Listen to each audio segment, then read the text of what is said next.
Olá, muito boa noite para você. Agora são 9 horas e 3 minutos. Está no ar o Sala Debate. Olha só, um levantamento divulgado recentemente pela Organização Mundial da Saúde estima que cerca de 20% das crianças e adolescentes do mundo todo sofrem com algum tipo de transtorno de comportamento ou mental. Esse dado preocupa especialistas, há quem diga que o tema é transversal e passa por diferentes vertentes, não só pela área médica, como também a área social, a área educacional. Atualmente, observa-se aí o crescente uso infantil de remédios com tarja preta para algum tipo de tratamento psiquiátrico. O Instituto Internacional de Marketing Farmacêutico, IMS, mostra que no Brasil, por exemplo, houve um aumento médio de cerca de 10% na venda e no consumo de medicamentos dessa categoria. Mesmo com a venda regulada, eles estão entre os mais vendidos nas farmácias. Diante dessa realidade, a questão do abuso na prescrição desses medicamentos acende o sinal de alerta de psiquiatras, pediatras e psicólogos e, é claro, também de toda a sociedade. Levando em conta que a saúde mental infantil impacta no desenvolvimento e no rendimento escolar, com consequências muitas vezes graves até na vida adulta, o assunto envolve ainda o bem-estar de toda a família. Há pesquisas que apontam até mesmo para o aumento de divórcios influenciados por essa questão. Enquanto alguns psiquiatras defendem o uso desses medicamentos para tratamento imediato, alguns psicólogos divergem e dizem que os pais e educadores devem sim se unir e tentar outras alternativas, como por exemplo atividades físicas e lúdicas, antes de investir no consumo de algumas pílulas. Mas como saber se a medicação é realmente necessária? Quais são os riscos de não oferecer esses remédios, por exemplo? Os efeitos colaterais podem aparecer em um dado momento no futuro? Pois bem, vamos tirar todas essas dúvidas e discutir melhor esse assunto a partir de agora com a psiquiatra da infância e adolescência, a doutora Kátia Beatriz Correia e Silvia, que está aqui conosco, que também é membro da Associação Brasileira de Déficit de Atenção, e a mestre em Psicologia Escolar e Desenvolvimento Humano pela USP, a Universidade de São Paulo, a Vânia Calado, que também é professora da Universidade Potiguar. Muito boa noite, Vânia. Boa noite. Kátia, muito obrigado pela presença no programa de hoje. Eu lembro que você de casa é sempre nosso convidado para participar. Procure pelas nossas postagens. Estamos aqui com o nosso perfil no Facebook na tela. Acesse facebook.com/canal Futuro Oficial. A partir de agora, o envio de perguntas está liberado, comentários. Aproveite, você que é pai, que é mãe, que é avó, professor, professora, que lida de alguma maneira com a rotina de crianças e adolescentes e tem dúvidas sobre esse assunto, clique aqui neste post onde temos este menino e deixe seus comentários aí para as nossas entrevistadas gentilmente responderem algumas das suas perguntas. Vocês podem fazer o mesmo pelo twitter.com, tá aí, nosso perfil é o @Canal Futura, mande suas perguntas e você pode participar também acompanhando o programa ao vivo aqui no site do canal futura.org.br. Kátia, Vânia, vamos começar esse debate rodando uma reportagem para trazer um pouco do contexto deste programa. Vamos lá. Desatenção, hiperatividade e impulsividade. Esses são os 3 principais sintomas de quem é diagnosticado com transtorno de déficit de atenção e hiperatividade, o TDAH, apontado por médicos como a doença psiquiátrica mais comum na infância e na adolescência. Segundo a Associação Brasileira do Transtorno de Déficit de Atenção, cerca de 7% das crianças de 6 a 12 anos no Brasil sofrem com a doença. Quando a falta de atenção e a agitação acima do normal se acumulam e persistem até a vida adulta, o prejuízo também aumenta. Organizar o dia a dia, planejar o futuro e manter o emprego são tarefas quase impossíveis de realizar para quem sofre desse mal. Os remédios tarja preta para esse tipo de tratamento, no entanto, preocupa. Levantamento feito a pedido do Canal Futura pelo Instituto Internacional de Marketing Farmacêutico, IMS, mostra que houve um aumento médio de 10% na venda e consumo de medicamentos dessa categoria para transtornos psiquiátricos, inclusive o TDAH, no Brasil, nos últimos 5 anos. Esse número subiu de 49,5 milhões de caixas de ansiolíticos comprados em 2010 para 54,5 milhões em 2014. A partir desses dados, especialistas alertam que é preciso detectar quando há abuso na prescrição desses medicamentos, em especial para crianças. Muito bem, Kátia, Vânia, esse é um tema que envolve muito debate. Eu queria, num primeiro momento, ter a reflexão de vocês sobre esse momento pelo qual nós estamos passando. É um momento em que a OMS alerta um consumo excessivo e a gente percebe aí, não só entre crianças e adolescentes, mas entre adultos também, o consumo excessivo. Kátia, como é que você interpreta esses números recentes? Olha Boa só, noite. Boa noite. A gente tem que avaliar essa explosão numérica sob vários pontos de vista, né? Quer dizer, aí estão embutidos vários grupos que estão usando a medicação. Uma coisa que essa reportagem falou é que o metilfenidato ele não é um ansiolítico. Então, a gente já tem que começar a avaliar. Temos os ansiolíticos e o metilfenidato. Crianças, adolescentes, adultos diagnosticados como TDAH podem e devem sempre fazer o uso do metilfenidato, mas a gente tem outros grupos usando medicação de forma equivocada, né? Pessoas, que é o que a gente chama de uso recreativo, pessoas que usam quando estão estudando para provas ou para concursos e acreditam que tomando a medicação vão ficar mais atentos, vão conseguir ficar mais tempo acordados, estudar durante mais tempo. Isso é uma ideia equivocada. Vânia, como é que você interpreta esses números nesse atual momento brasileiro? Bom, eu gostaria de trazer uma reflexão em relação a esses números para além do TDAH. A gente faz uma discussão relacionada à medicalização da vida. E o TDAH, ele está relacionado à medicalização da educação, que é como se fosse um recorte da medicalização da vida. O que significa isso? Significa que, atualmente, aconteceu um boom, vamos dizer assim, uma explosão, de discursos e práticas que se atravessam não só profissionais, mas também a população, que tende a ver no medicamento, em medicamentos, a solução para os seus problemas, reduzindo a questões orgânicas a resolução dos seus problemas. Então, assim, como apareceu na reportagem, nós temos uma vida corrida, temos que trabalhar, temos que fazer uma série de coisas, as crianças, os adolescentes, eles têm que estudar, têm que ter um excelente comportamento, um excelente rendimento, depois têm que fazer inglês, têm que fazer aula de música, têm que fazer esportes, tudo muito bem comportados, obedientes e, no final do dia, dormir tranquilamente, sem crítica, sem questionamento nenhum. Aquele momento livre, aquele momento de ser criança, esse momento acabou, a exigência ela é muito grande. E assim como os espaços de lazer, de brincar e de lúdico, tanto para as crianças como os adolescentes, também está reduzindo.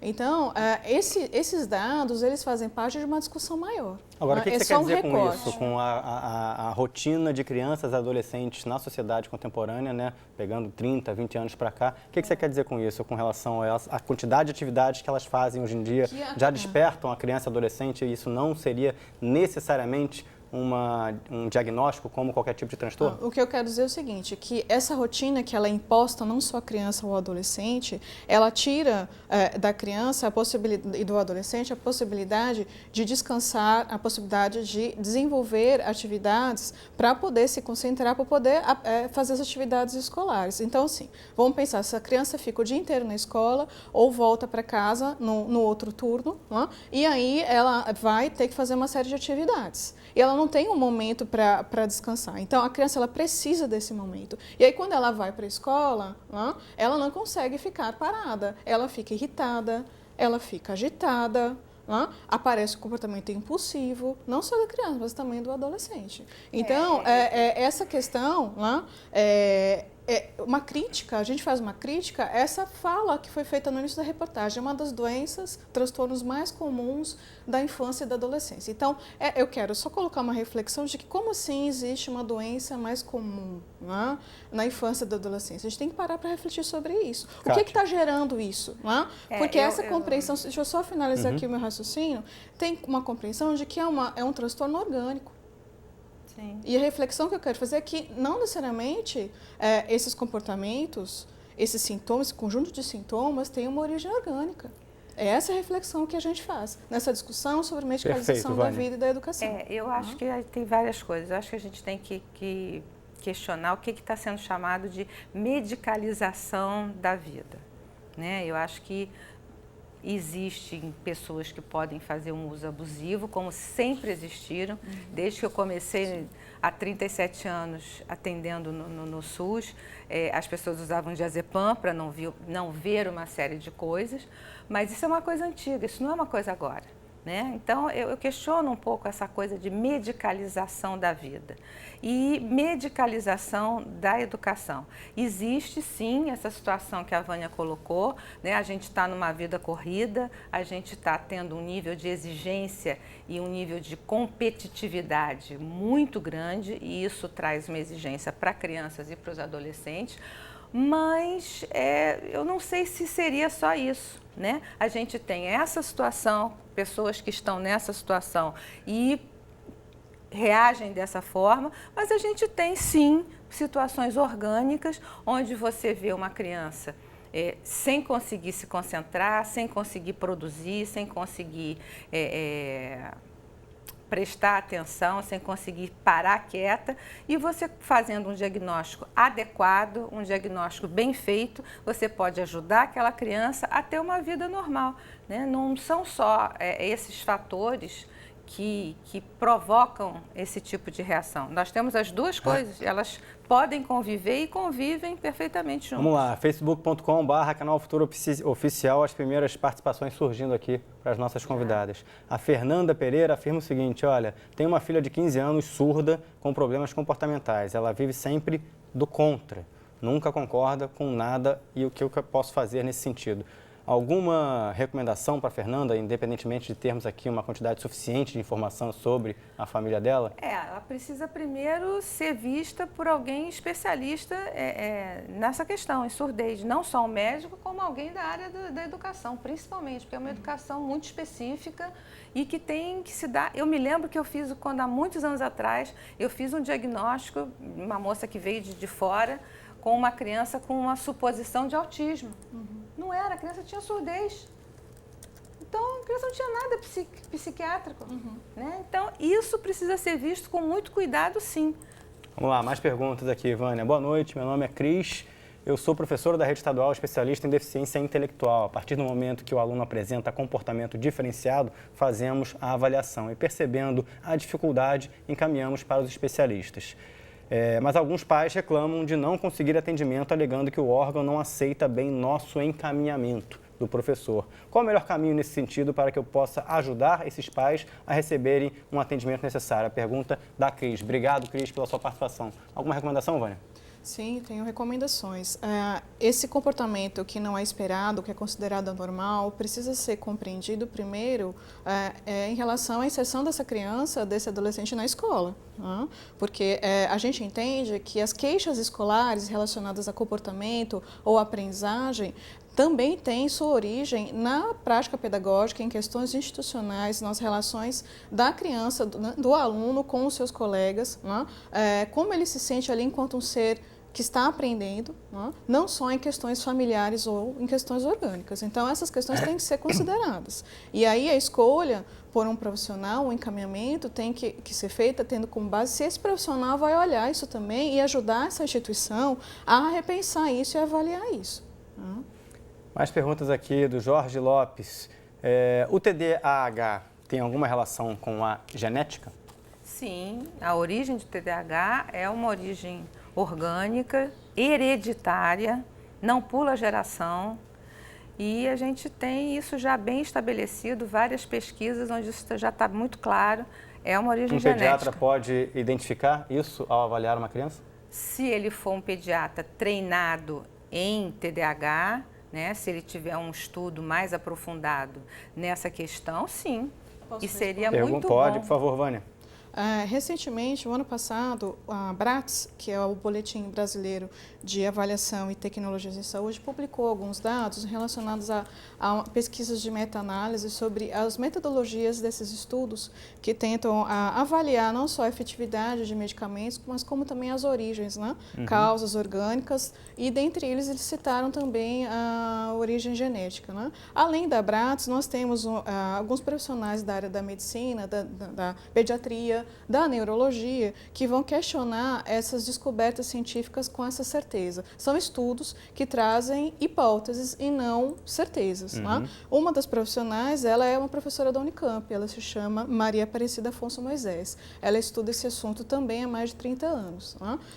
Nós realizamos alguns eventos internacionais e trazemos neurologistas, psiquiatras de fora do país que também concordam com ela e com esses estudos. Muito bem, vamos trazer agora mais uma convidada para este debate que vai participar conosco via internet, é a Rosana Moreira Silva Paulo. Ela é funcionária pública e contadora de histórias. Fala conosco, a produção pode confirmar para mim, diretamente da Bahia. Rosana, muito boa noite, tudo bem com você?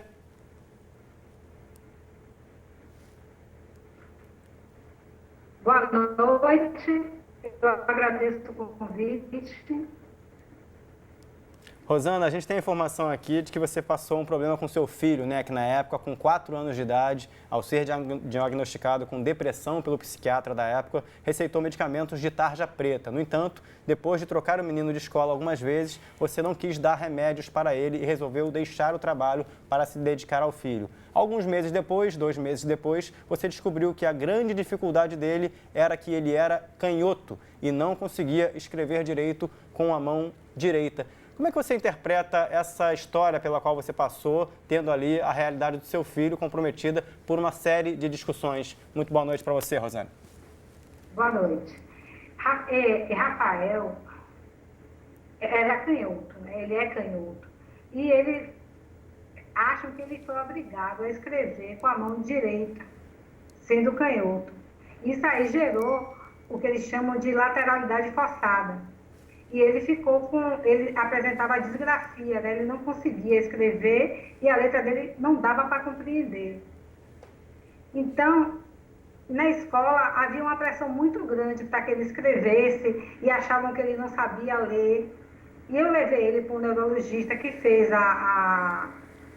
um diagnóstico e disse que era para eu levar ele para um psicólogo, né? E para fazer também o tratamento de psicomotricidade. Só que na escola, com a pressão da escola, com a pressão dos tratamentos, ele começou a chorar muito. E eles me falaram que ele estava com um quadro depressivo, né, que precisava tomar um remédio antidepressivo. Só que eu não aceitei esse diagnóstico e fui procurar outras alternativas. Por que você questionou esse... Deixa eu só fazer um parênteses aqui, Rosana. Vou fazer um parênteses para poder interpretar a sua fala. Por que você questionou o diagnóstico da depressão?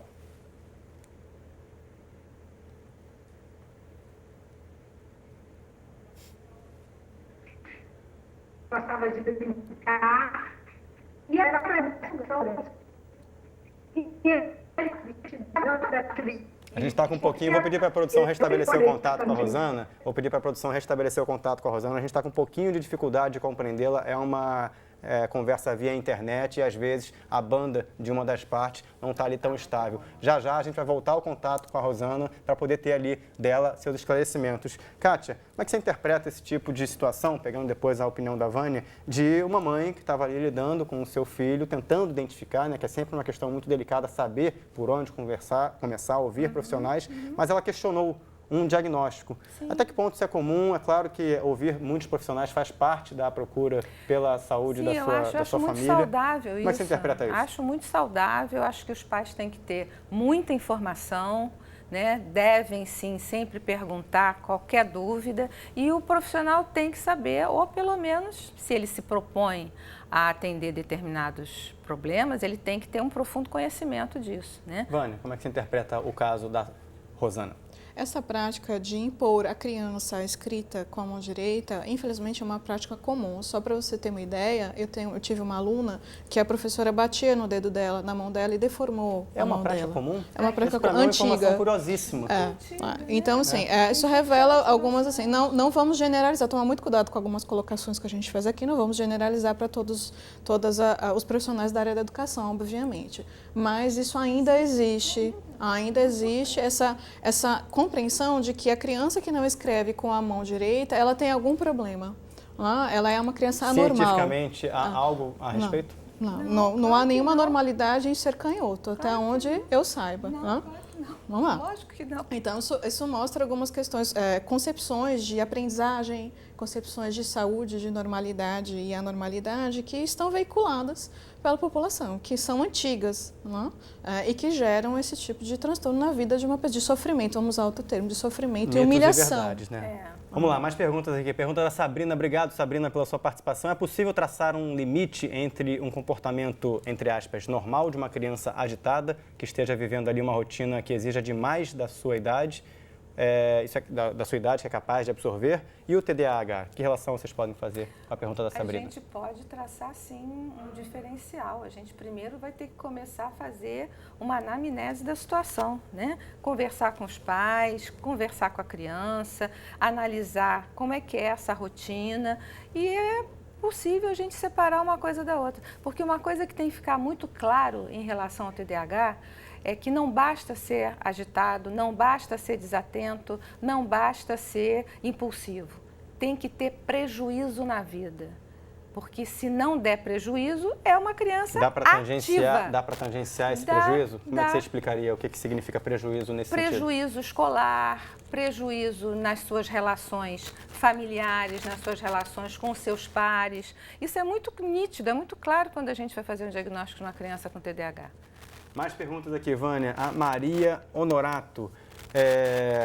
Como se lida com uma criança que, além do TDAH, tem dislexia? Alguma recomendação inicial para este perfil? Bom, a dislexia é um transtorno de leitura e escrita, e que é dito como um transtorno de leitura e escrita também com origem neurológica. Eu gostaria de dizer que ela também não está comprovada cientificamente, ou seja, não há consenso no meio acadêmico entre neurologistas, psiquiatras, psicólogos da sua origem neurológica. Então, a pergunta que a gente faz é como diferenciar uma criança mal alfabetizada de uma criança com dislexia. Eu gostaria de colocar... Então, eu acho que a primeira coisa dela investigar são as práticas pedagógicas e a rotina de estudo dela e rotina de casa, de leitura e escrita, para ver o que está gerando a dificuldade da criança, porque num primeiro momento é uma dificuldade que a partir de um trabalho pedagógico de orientação é superada. Tem uma pergunta aqui do Marcos Ferreira, não sei se o Marcos... Só para trazer uma pergunta nesse contexto, eu vou te passar a palavra, Kátia, porque tem a pergunta do Marcos Ferreira, que eu não sei se o Marcos é professor ou não, ele pode entrar no Facebook até opinar.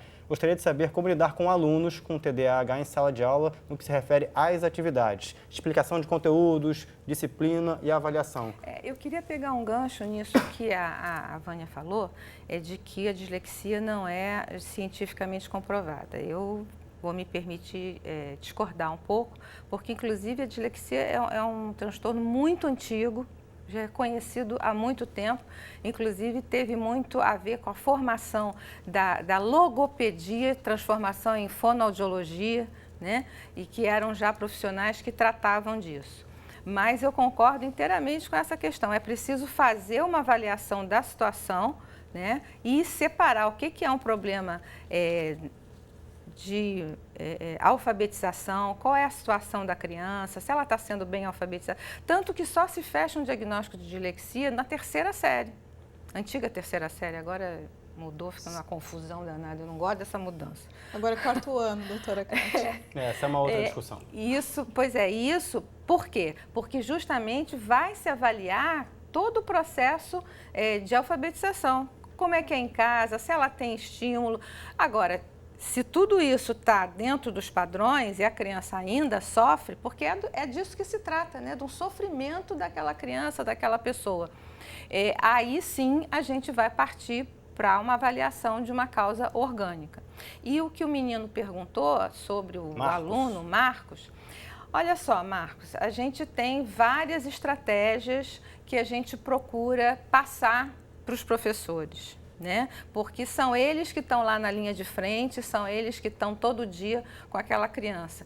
E a gente supõe que um bom tratamento é um tratamento global. Você tem a medicação, você tem a orientação dos pais, você tem a orientação da escola e passa-se para os professores, quando a gente tem a felicidade de ter uma parceria com a escola, passa-se algumas estratégias, né, de como lidar com aqueles que são mais agitados, com aqueles que são mais desatentos. Existem estratégias que facilitam e ajudam. Nós conseguimos recuperar o contato com a Rosana. Vou pedir agora a gentileza de fazer novamente o contato com ela. Rosana, você agora nos escuta bem. Queria continuar ouvindo a sua história, né? Por que você foi contra um diagnóstico de depressão de seu filho e procurou outro tratamento naquela época? Rosana, por favor.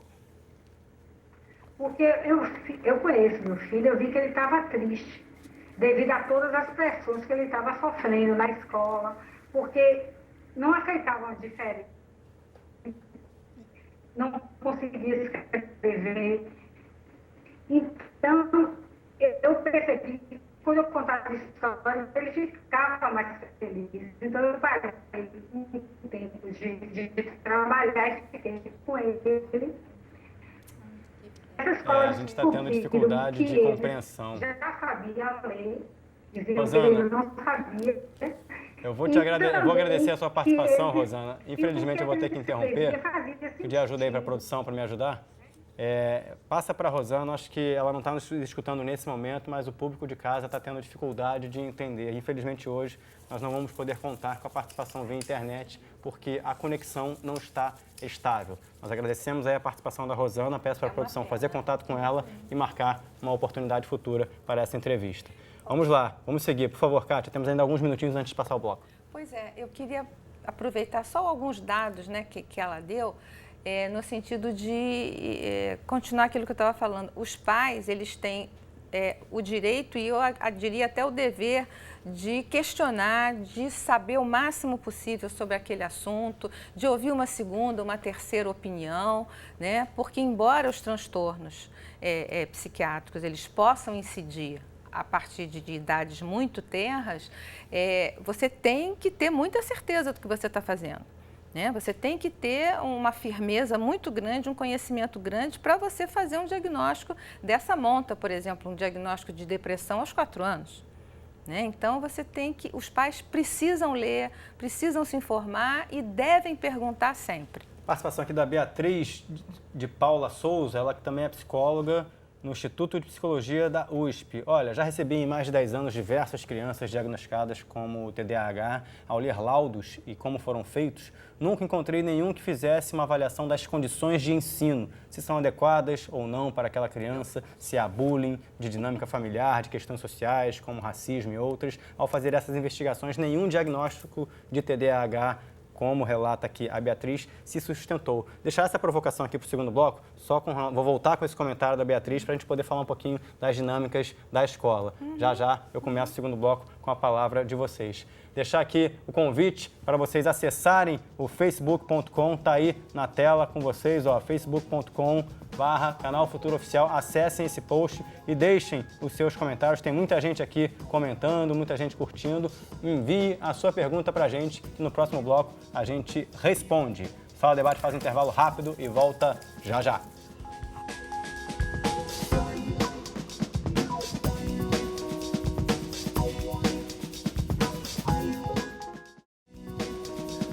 Muito bem, estamos de volta com o Sala Debate esta noite falando sobre o tema transtornos psiquiátricos infantis. Você de casa é sempre nosso convidado para participar. Envie perguntas e comentários pelas redes sociais, acesse aí o Twitter e o Facebook e deixe o seu comentário. Estamos aqui com a Kátia Beatriz Correia Silva, ela que é psiquiatra, e com a Vânia Calado, psicóloga, debatendo conosco o uso de alguns medicamentos de tarja preta e a relação de famílias com alguns transtornos relacionados às suas crianças. Vamos então às ruas do Rio de Janeiro. Nossa equipe foi ouvir um pouco da população carioca a respeito de algumas situações sobre esse assunto. Vamos ver. A Organização Mundial da Saúde divulgou que cresce cada vez mais o uso infantil de medicamentos tarja preta para transtornos psiquiátricos. Por isso a gente veio nas ruas do Rio para saber o que os pais acham sobre o assunto. Eu estou aqui com a Betânia, mãe do Danilo e da Larissa, e ela já passou por essa situação. Conta pra gente, como é que foi, Betânia? Eu busquei um profissional neurologista pediátrico, Foram 2. A primeira prescreveu um medicamento tarja preta. Não satisfeita, não segura, eu procurei o segundo profissional que diagnosticou enxaqueca. E aí prescreveu dieta, cortou alguns alimentos com corantes, queijos amarelos, e aí resolveu. Em certos casos, eu acho desnecessário, né? Porque tem crianças que são ativas mesmo, né? Os pais têm que saber lidar com a criança assim, como é que se diz? É superativa, entendeu? Por exemplo, levar para fazer alguma atividade física. Cresce o número de crianças usando remédios de tarja preta no mundo, segundo a Organização Mundial de Saúde. Qual é a sua opinião sobre o assunto? Eu acho que as pessoas estão tendendo a dar remédio em vez de cuidar, de conversar, de buscar outras alternativas. Eu tenho amigos que evitaram o uso de remédios para os filhos e, por exemplo, trocaram de escola para um método didático diferente que pusesse a criança numa situação mais confortável para ela. Qual a opinião do senhor sobre a medicação de tarja preta para crianças e adolescentes? Se houver a necessidade de fato, né? Eu acho válido, auxilia no tratamento. Na opinião do senhor, quais seriam os riscos? Da medicação? O excesso, a automedicação, sabe? E, por outro lado, a não medicação, sabe? Se você fizer o que foi prescrito, e lógico o acompanhamento, você tem que olhar seu filho e ver, sabe? Se está havendo algum efeito, se está havendo melhora, né? Caso contrário? Interrompe, procura outro médico ou procura métodos alternativos. Mas a atenção do pai tem que ser mais importante do que a atenção do médico, né? Tá aí, muito bem. Talvez esse último depoimento esclareça muito do que realmente está aí descrito na realidade, né? Vânia, trazer para você aquela pergunta do bloco anterior, da Beatriz de Souza, psicóloga, que ali não vê relação entre o diagnóstico de TDAH com as rotinas da escola, algumas coisas que não estão nos laudos. O que você tem a dizer sobre isso? Eu vejo a mesma coisa no trabalho que eu desenvolvo em Natal. Os profissionais da saúde e dentre esses profissionais eu incluo a minha própria categoria da psicologia, desconhece o poder, né, da inserção na escola, da rotina da escola, das práticas pedagógicas na produção de sofrimento e de comportamentos muitas vezes interpretados e compreendidos como TDAH. Não sabem nem como investigar isso, não sabem que perguntas fazer, como entrar em contato. E não é só entrar em contato, falar por telefone. É muito importante ir até a escola, entrar na sala de aula, conversar com vários profissionais, resgatar a história escolar dessa criança. Quantas escolas ela frequentou, por exemplo? Eu recebi uma jovem com o diagnóstico de TDAH e dislexia, e no período de alfabetização dela, primeiro e segundo ano, ela tinha mudado de escola 6 vezes. E a pergunta sobre a trajetória escolar dela não foi considerada nem pelo psicólogo da unidade básica de saúde, nem pelo neuropediatra. Então, esse é um problema, de fato, de formação dos profissionais da área da saúde. Né? É um problema também que eu digo, volto de novo à discussão sobre a medicalização da vida e da educação, em que eu compreendo que os problemas relacionados à aprendizagem e comportamento na escola são apenas de origem orgânica. Kátia. Eu queria aproveitar um gancho que a Vânia falou sobre... Os laudos relacionados à escola. Não, mas primeiro, antes disso, sobre a questão de que profissional você vai procurar. O que eu tenho ouvido é que sempre as pessoas vão a neurologistas, a neuropediatras. Acontece que o profissional, o especialista que cuida de comportamento é o psiquiatra. E nós não temos esse encaminhamento feito adequadamente por conta de um problema de preconceito muito grande em relação ao psiquiatra. Se uma professora, por exemplo, identifica uma dificuldade que não seja da escola, que seja realmente daquela criança, e chama a família e coloca para a família, olha, vamos procurar, vamos ver o que está acontecendo. Por que vocês não podem procurar um psiquiatra? A família se ofende, geralmente. Né? Você concorda, Vânia, com esse tipo de comentário? Eu concordo que a psiquiatria também estude a questão do comportamento, mas não é só a psiquiatria, existem outras áreas, entre outros profissionais. Entre cada tipo profissional há referenciais teóricos, políticos, ideológicos que vão... só em relação à parte da medicina. Que vão alterar. Então, a psicologia faz isso também, a terapia ocupacional também faz, a fonoaudiologia também faz. Mas eu estou falando da minha área, né, em relação à medicina, nós temos esse preconceito, onde as pessoas procuram um neurologista neurologista e não o psiquiatra. O neurologista, na sua formação, ele não tem esse treinamento em comportamento. Então, isso é uma primeira coisa. E uma outra coisa em relação à escola, laudo, né, dado pela escola, é que às vezes, né, muitas vezes, a gente procura a escola e a gente não tem esse retorno. Né? É bom quando a gente consegue ter um diálogo, né? Aí é uma coisa muito boa, porque aí a coisa flui. Mas dificilmente, pelo menos aqui no Rio, dificilmente a gente tem um trabalho conjunto. Bom, vamos aproveitar esse assunto agora para trazer mais uma convidada para este programa, a Samanta Farias, ela que é psicóloga e orientadora educacional do Colégio São Bento, aqui no Rio de Janeiro. Samanta, muito boa noite para você, muito obrigado pela participação no programa de hoje, tudo bem? Olá, boa noite a todos. Samanta, a gente está acompanhando aqui, discutindo justamente em cima da relação de professores com a identificação de alguns transtornos na vida de crianças e adolescentes, a relação desses profissionais da escola com profissionais da área médica, com as famílias. E aqui no estúdio o debate estava girando justamente em cima disso, né? Na relação dos profissionais de saúde com os profissionais da escola. Como é que é a realidade do Colégio São Bento aqui no Rio de Janeiro? O que você pode esclarecer para a gente sobre esse assunto? Olha, o Colégio de São Bento firma sempre uma parceria com os profissionais, porque nós acreditamos que dará uma melhor qualidade de aprendizagem para os nossos meninos.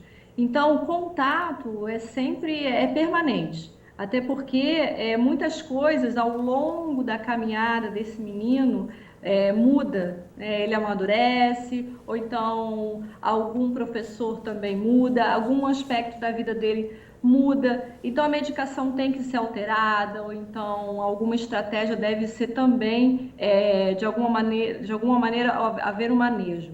Então o colégio tem que estar sempre em contato com esses profissionais. Isso a gente faz sim, com certeza. O que você tem a dizer, Samanta, sobre a realidade do São Bento, né? Talvez pessoas de outras partes do Brasil não conheçam a fundo a realidade do colégio, que lida só com meninos, na relação com esse tipo de transtorno. Que relação você pode passar para o público brasileiro que está aí querendo mais informações? Como é que a experiência do São Bento pode ser avaliada? O transtorno de déficit de atenção acontece em qualquer contexto, né? Em qualquer colégio, seja ele misto ou só de meninos. Enfim, lá no São Bento existe, sim, vários casos, não só o transtorno de déficit de atenção, como a dislexia, nós temos o DEL, nós temos distúrbio de processamento auditivo, e a gente procura sempre orientar os professores que, ao identificar alguma coisa que foge daquele padrão, né, vamos colocar bem entre aspas, identifique isso e chame a orientação educacional que trabalha, esse setor trabalha junto, corpo a corpo, com o aluno, com os professores. A partir daí, né, como é que a gente faz?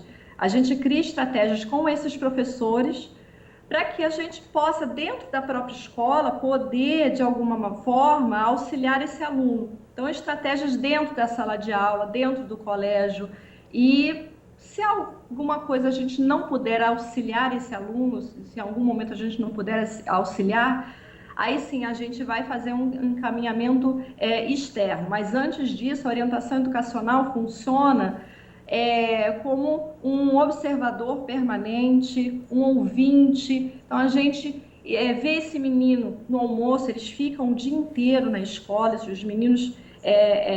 o horário é integral, então nós participamos dos almoços, nós vamos aos recreios, em vários momentos, para que a gente também possa criar dentro da escola estratégias de auxílio desses alunos.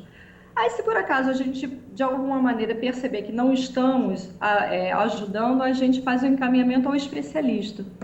Vou pedir para a Samanta continuar na internet conosco, que eu vou trazer um pouco das suas considerações aqui para o estúdio e já volto a você. Kátia, Lígia de Souza, gostaria que você falasse um pouco sobre a recomendação expressa na bula da Ritalina para que o medicamento seja suspenso nos finais de semana e férias escolares. Não é estranho, por exemplo, já que se trata de uma doença neurológica? Fica aqui difícil entender os contextos da afirmação da Lígia, mas faz sentido para você? Faz todo sentido. Então, por favor, esclarecimentos para o público.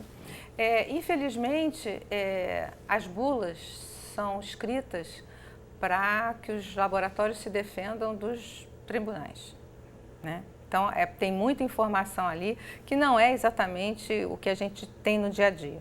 E ela observou muito bem, se o transtorno é um transtorno neurobiológico, como miopia, por exemplo, como diabetes, você não é míope de segunda a sexta, de 8 às 5. Né? Então, não faz muito sentido realmente você suspender a medicação no fim de semana. A menos que, né, você tenha uma síndrome muito leve. E isso acontece porque o TDAH é um transtorno dimensional. Né? Ele pode ser leve, um pouco mais forte, enfim. E você também tem que ver o contexto em que essa pessoa está no fim de semana. Ela vai precisar de prestar muita atenção, ela vai ser muito demandada. Então, todas essas coisas têm que ser avaliadas. Mas, de forma geral, né, não se justifica suspender a medicação. Mas existem casos, sim, em que a gente pode fazer isso. Por favor, Vânia. Essa colocação da Lígia, ela é muito interessante porque os dados que nós não conseguimos colocar aqui dos gráficos da nota técnica produzida pelo Fórum sobre medicalização da educação da sociedade revelam que o consumo, ele varia muito, é muito mais intenso no segundo semestre, entre agosto e novembro, caindo drasticamente em dezembro e em janeiro, retomando aos poucos em fevereiro e volta ao ciclo. O que isso quer dizer? Isso significa que quando as dificuldades escolares se intensificam, os profissionais da saúde são mais procurados, as avaliações são feitas com mais frequência. Sim. E a prescrição do remédio é feita com mais frequência. Então, as famílias fazem uso disso com mais frequência. Isso em que faixa etária você pode trazer esses esclarecimentos? A gente está tentando falar aqui de criança e adolescente. De 7 a 17 anos. De 7 a 17 anos. Só que tem profissionais que, apesar de não ser recomendado, estão prescrevendo sim a Ritalina para crianças mais novas do que 6 anos. Isso está acontecendo, tem estudos europeus que estão tentando viabilizar isso, norte-americanos e europeus que estão tentando defender isso daí. Né? Isso também é uma grande controvérsia. E só para te colocar mais uma questão para nós refletirmos, é que a Ritalina, né, porque existem três tipos, né? Aquela que é que o pico no organismo é mais curto, de curta duração, isso, obrigada, doutora Kátia. Ela é dada na hora de ir para a escola e tem escolas que falam assim, mãe ou pai, pode deixar a Ritalina aqui comigo, que eu vou deixar a etiquetinha do seu filho, do nome do seu filho, que eu dou na hora que ele chega, e em casa a senhora não precisa dar, não sei se a senhora queira dar. Não, porque aí ele fica bonitinho, comportadinho aqui, faz atividades, não dá trabalho. Não, essa criança aprende? Não, essa criança fica quieta. Eu, sim, conheço dezenas de escolas que fazem isso. Eu queria responder isso. Por favor. Veja bem, o uso errôneo, o uso equivocado não significa que a doença não exista, que ela não deva ser tratada. Eu acho que isso que a Vânia trouxe existe, sim, infelizmente, né? Alguns pais e algumas escolas podem fazer um uso inadequado, né? Mas isso não quer dizer que o transtorno não existe. Ele está sendo mal diagnosticado, mal tratado, mal encaminhado. E muitas vezes aquela criança nem tem TDAH, né? E outra coisa também, essa coisa de estar no segundo semestre, né? Aparece mais o uso e nas férias desaparece, o que acontece? Muitas famílias não estão realmente querendo tratar, elas estão só querendo se livrar, mas não que a criança não tenha. Mas corre-se no segundo semestre, porque não pode repetir ano, tem que ter recuperação, e das férias eles não querem prestar atenção. Então, está havendo um mau uso e um uso inadequado, mas isso não quer dizer que o transtorno não existe. Deixa eu trazer a opinião da Samanta, né, que está aí com o segundo semestre batendo a porta, saber se essa é uma realidade do São Bento, se isso faz sentido para você, Samanta. Essa questão de ter os índices aumentados no segundo semestre por conta da necessidade de fechar o ano, da ansiedade de prestar exames. Isso de fato acontece no contexto da escola onde você trabalha? Sim, acontece. Com certeza é o que a gente verifica de agosto em diante até o final do ano. Inclusive, alunos que vão prestar vestibular também, eles tomam no dia anterior à prova. Isso acontece para sustentar a atenção. Eles fazem isso sim. E aí a gente tem mais perguntas aqui chegando pelo Facebook, Samanta, sobre uma substância chamada Venvanse, né, estimulante, conhecido como pílula da boa nota. Como é que você lida com esse tipo de trabalho? As perguntas vão chegando aqui pelo Facebook. Samanta, por favor. O Venvance é como a Ritalina e o Concerta, né? O metilfenidato que está aí explodindo nas escolas de uma maneira incontrolável. Infelizmente é isso que a doutora Kátia falou e a Vânia também. O que a gente assiste atônitos são várias crianças tomando essa medicação sem ter a necessidade, né? E a gente vê, eu acredito muito que em alguns casos esses sintomas desse transtorno, ele vem como comorbidade, por exemplo, como uma dislexia. E aí uma Ritalina ou um Concerta, um Venvance não vai dar jeito de uma dislexia, mas ele perde atenção porque ele não está entendendo nada. Sim, ou porque tem um distúrbio no processamento auditivo. Então tudo isso tem que ter uma equipe multidisciplinar aí de pano de fundo cuidando desse menino. É uma equipe que possa avaliar e fazer um acerto nessa medicação, porque é complicado. Eu assisto isso, sim, e às vezes a gente vê os meninos sofrendo por conta disso. É comum no ambiente em que você trabalha, Samantha, perceber a transferência de alunos por conta disso? Transferência... Você já perdeu estudantes por conta de algum transtorno que vocês não conseguiram, junto com os profissionais da área médica, lidar com a situação e ele teve que sair da escola, ou perceberam que ele tomou a decisão junto com a família de sair da escola por ações associadas a esse contexto ou não? Não, com relação a isso, não. De medicação a gente sempre tenta realmente auxiliar o aluno e sempre trabalhar com a família e com os terapeutas ou os médicos fora da escola. Vamos lá, facebook.com, Kátia, Vânia, Samantha. Meu filho tem lesão cerebral grave acometendo metade do seu cérebro, né? A Keila faz essa pergunta aqui pelo Facebook. Ele tem 6 anos de idade e já está alfabetizado. Eu sou aluna de pedagogia e coloquei todas as técnicas em prática com ele e deu certo. Acho que as crianças deveriam ser mais estimuladas. Afinal, levei quase 2 anos para que meu filho aprendesse as vogais, mas depois ele acabou deslanchando. Comentário aí da Keila, como é que vocês interpretam esse tipo de fala? Vânia, por favor. Eu acho que o comentário dela foi perfeito. Eu acho que as crianças precisam de alguns direitos fundamentais garantidos, como, por exemplo, educação de qualidade e saúde de qualidade. O que ela garantiu ao filho dela foi uma educação de qualidade. Então, sim, todos somos capazes de aprender, mas não aprendemos no mesmo ritmo e da mesma forma. E as salas de aula, elas exigem uma homogeneidade no ritmo e na forma de aprendizado. Então, a gente tem que repensar. São profissionais muito qualificados, que estudam, que têm titulação, que fazem pesquisas, mas o que a gente precisa repensar é essa sala de aula. E aí eu deixo a dica para o professor que perguntou como lidar com uma turma de alunos com TDAH, do primeiro bloco. Marcos Ferreira. Primeiro, eu acho complicado ter uma turma de alunos com TDAH. Agora, assim, apesar de ser muito complicado, eu já recebi uma professora procurando assessoria, porque ela tinha uma turma de primeiro ano de ensino fundamental, são crianças de 6 anos, 15 crianças, para ela, todas tinham TDAH. E aí eu perguntei para ela como era o trabalho que ela desenvolvia, uma professora muito jovem. E ela dizia que dava aula expositiva. Então, vocês imaginem uma aula expositiva, 4 horas de aula expositiva para crianças. Aula de cuspe e giz. E aí eu perguntei, e em algum momento eles ficavam quietos? Eles ficam quietos? Claro, quando eu dou um horário livre de brincadeira. Falei, e por que você não usa atividades mais lúdicas, participativas, em que eles constroem e interagem como que é proposto? Aí ela não soube responder. Então, assim, eu não estou dizendo que esse professor não use isso. Esse é um episódio e tal, estamos falando da professora mais só como jovem, exemplo, mas que a gente tem que repensar, podemos ser muito bem formados, mas a gente tem que repensar nossas práticas pedagógicas, a relação que a gente estabelece com os alunos.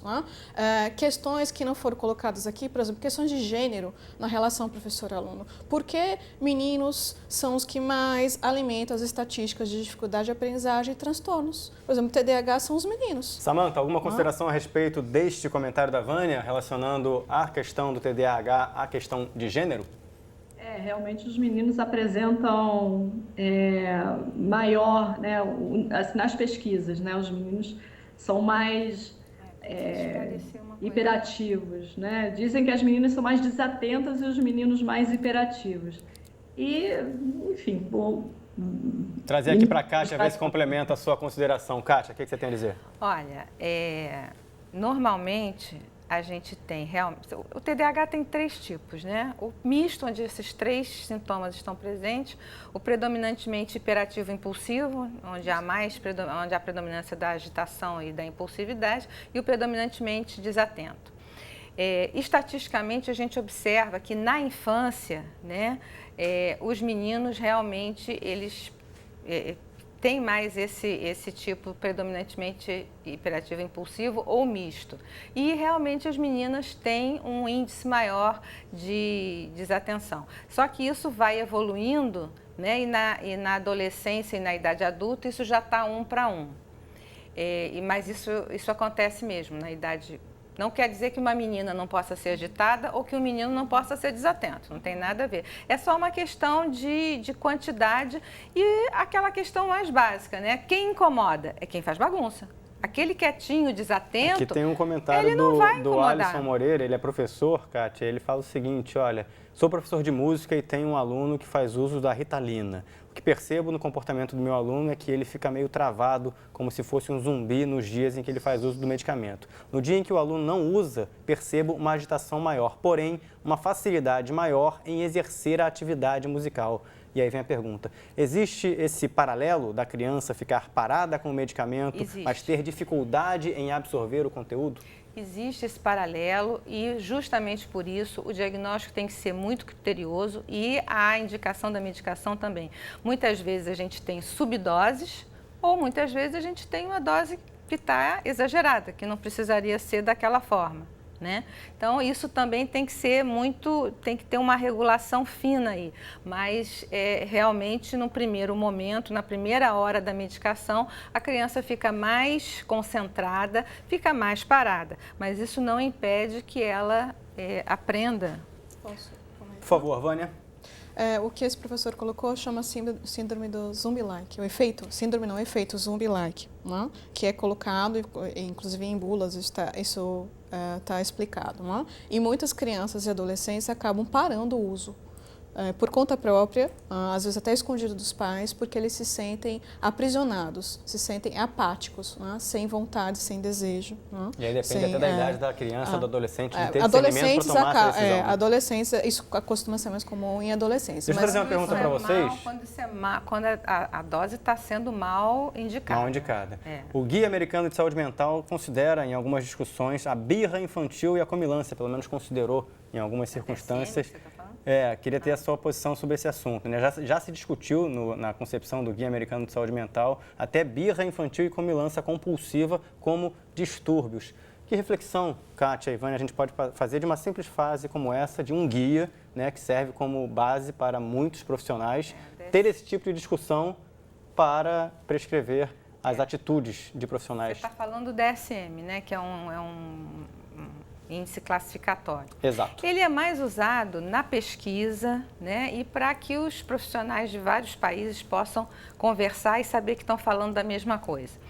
Ele tem seus exageros, né? Ele tem coisas exageradas, como achar que uma simples birra pode ser uma doença ou que a criança está comendo demais possa ser uma doença. Isso tem que ser observado ao longo do tempo, né? Não é um episódio de birra ou um episódio de comirância. Você tem que observar... Mas a ponto de servir de base de uma discussão de profissionais que concebem um guia como esse é porque já tem uma linha histórica ali que justificou essa discussão. Não entraria em debate se não tivesse uma linha histórica, não? Como assim uma linha histórica? Se não entraria em debate se fosse uma discussão que surgiu ontem. Essa discussão já deve estar acontecendo há mais tempo. Olha, eu acho que ela não é tão longa assim, não. Eu acho que ela está se especializando, né, ao longo do tempo e está começando a pegar detalhes da vida, né, normal, da vida comum, tentando talvez até patologizar uma coisa que não é patológica. Mas às vezes, só um instantinho, deixa eu completar, mas às vezes aquilo que a gente interpreta como birra é um sinal de que alguma coisa está acontecendo. Então, quando a criança come exageradamente, também pode ser um sinal de um distúrbio de bulimia. Vânia, o que você tem a dizer? Essa discussão, essas críticas sobre o DSM, elas são verdadeiras, né? Elas existem há décadas, desde que o DSM surgiu, no século passado, e com o DSM-5 elas estão mais acirradas. Então, assim, ele praticamente dobrou de tamanho, né? Não em termos de quantidade de transtornos listados, mas em critérios diagnósticos, listagens, enfim. E aí está dentro daquela discussão que eu falei para vocês, da medicalização da vida, de você transformar comportamentos que são da infância, que são da adolescência. Não é? A gente não falou aqui do transtorno opositor desafiador, que é típico da adolescência, que é diagnosticado na adolescência, não é? Como algo orgânico também. Não é? Então, você transforma um comportamento num transtorno, ou seja, você controla o comportamento. Eu não quero aquele comportamento desejado e eu transformo numa doença orgânica. Eu acho que a gente tem que ver isso com um certo cuidado. Existe isso sim, a gente pode estar exagerando em avaliar algumas coisas, mas isso não quer dizer que o transtorno positivo desafiador não existe. E ele não é diagnosticado na adolescência, a gente diagnostica até na infância. Na infância. E é tudo uma questão de olhar, tudo uma questão de critério, né? Pode-se ter esse olhar exagerado, tentando adoecer tudo, mas isso não impede de que exista realmente o transtorno positivo desafiador e que existam situações em que a gente vai ter que intervir, né? Eu acho que uma coisa não exclui a outra, as coisas não são mutuamente excludentes, né? O que tem que ter é que os profissionais têm que ter muito critério, olhar com muita calma para poder avaliar isso de forma adequada. A gente está acabando com o tempo do programa. Eu vou agradecer rapidamente a participação da Samantha pela internet. Samantha, muito obrigado pela participação no programa de hoje. Samantha Farias, psicóloga e orientadora educacional do Colégio São Bento, aqui no Rio de Janeiro. Até uma próxima oportunidade, Samantha. Obrigada, eu agradeço. Boa noite a todos. Boa noite. A gente vai trazer aqui uma última pergunta antes das considerações finais. Eu peço para vocês serem rápidos só na reflexão, para a gente não deixar de fazer essa pergunta. A Éricas, não sei se o nome é assim que se pronuncia, por que é tão difícil achar médicos brasileiros que tratem desatenção de crianças com suplementos nutricionais de ômega, por exemplo, óleo de peixe e também bioflavonoides? Se é que eu coloquei aqui a palavra correta. Uma realidade em países europeus, né? Isso já é lá. Será que a América Latina seria um refúgio para medicamentos como a Ritalina, por exemplo? Alguma consideração a respeito dessa frase em pouquíssimas palavras, por favor? Não é que a gente não consiga tratar com suplementos. É que não existem, pelo menos a nível de pesquisa, né, não existe ainda uma comprovação de que essas medicações realmente dão esse resultado. Não se impede de usá-las, mas a gente não tem essa comprovação cientificamente de que elas fazem esse efeito que a gente gostaria que fizesse. Vânia, suas considerações finais no programa de hoje. Muito obrigado pela presença. Uma boa noite, por favor. Eu só gostaria de dizer que a atenção, ela não é só um resultado de algo orgânico. Ela também é uma capacidade, uma função psicológica superior que ela é desenvolvida. Ela é aprendida a partir da sua inserção no meio cultural, a partir da educação, a partir das relações estabelecidas. Então, essa reflexão precisa ser trazida para essa discussão. Então, essa pergunta sobre ômega 3 ou medicamentos mais naturais vai no mesmo sentido da discussão da medicalização da vida e da educação. Vânia Calado, psicóloga, muito obrigado pela participação no programa de hoje. Kátia Beatriz Correia Silva, psiquiatra, muito obrigado pela participação. Deixo aqui um convite para vocês duas. Eu vou colocar na tela agora a página do Canal Futura no Facebook para agradecer também os internautas que participaram conosco, deixaram aí uma quantidade imensa de perguntas, comentários, dúvidas. A gente não tem como responder todas nesse momento, mas deixo aqui o convite para a Vânia e para a Kátia, se quiserem entrar no perfil do canalfutura.com, facebook.com/Canal Futura Oficial, procurar por esse post e deixar lá alguns comentários para alguns dos nossos internautas. Será de muito bom grado. Muito obrigado. Até a próxima oportunidade. Obrigada pelo convite, pela oportunidade. Muito bem, a você de casa, meu muito obrigado também. O Sala Debate reprisa aos domingos, às 9 da noite e permanece para sua consulta no site do canal futura.org.br e no YouTube também. Até a semana que vem. Um beijo e boa noite.